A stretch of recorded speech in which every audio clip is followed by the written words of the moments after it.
you want to judge Dove to be sort of the smart guy in class that will rub you the wrong way because he answers all the questions too quickly. And off the bat, I thought he was, kind of a know-it-all type of guy.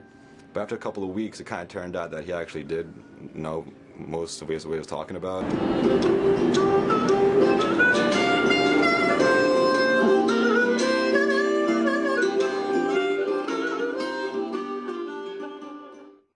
Trying to get an overall feel for what the market might do today, and jot down some important economic numbers that are coming out.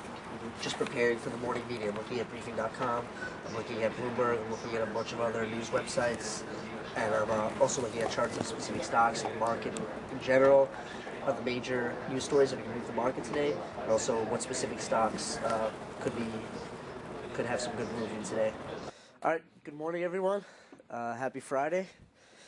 Big picture for today. Looks like we're going to have a slightly positive open. S&P futures are indicating up about 2 points right now. One of the attributes that I see, and you can see it in the younger traders out here, the better younger traders like Dove and Danny Lee, one is being comfortable with being wrong and being able to accept that I was wrong and then moving on. And it's not about losing money and not having respect, but it's about following a plan, having a set plan. If I do A, I do B, and if I'm wrong, I'm wrong. And being all right with saying, hey, I just lost $500, I just lost $5,000, I just lost $100,000, but knowing that that was your plan, you had the right plan, you had the right ideas, and you put it to work, and you did it. How much money do I want to make today? I don't really set specific goals for each day. I have goals for the week and goals for the month, but mostly I just try to make good trades.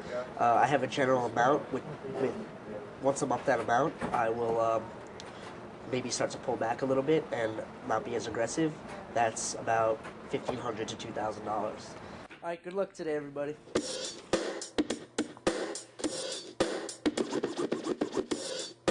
And the bell is ringing. Let's go. Oh boy. Nice long, guys. Chevron trades a little bit up when the market ticks down. I got long a tiny bit. You got long spies at 90, G-Man? Are you long, Danny? Watch USO 80 here. Oh boy. Oil's back at 40. Holy shit, man.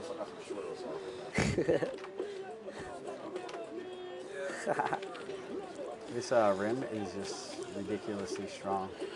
And now it's going to come off. Oh boy. I just got hit in the spies there. That's not good.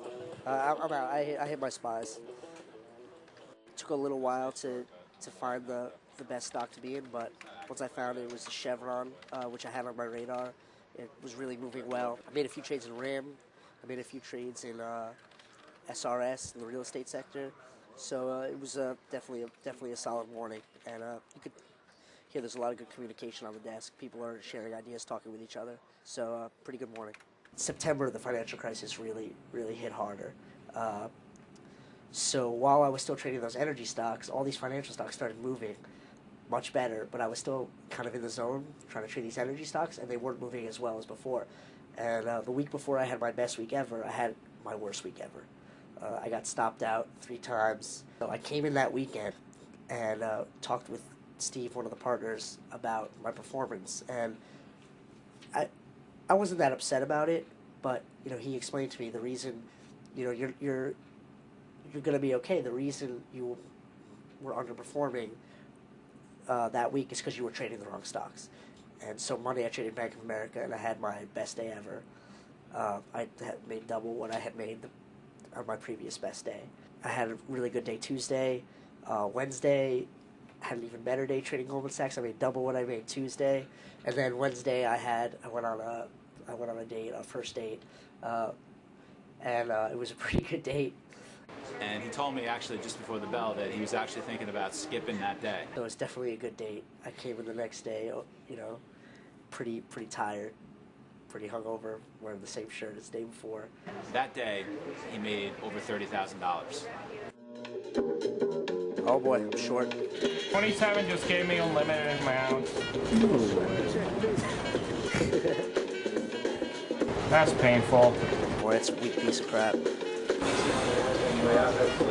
Take me outside and shoot me. That's what I'm talking about, you man. Wow, that was a good move in April. It was a pretty solid day. The morning was very good. It was a little quieter in the middle of the day, but I had a pretty strong finish, and I'm pretty satisfied with the day. How was the basketball game last night? I mean, the way I see it, it's really not about the money. Trading is about the process. It's about doing everything right.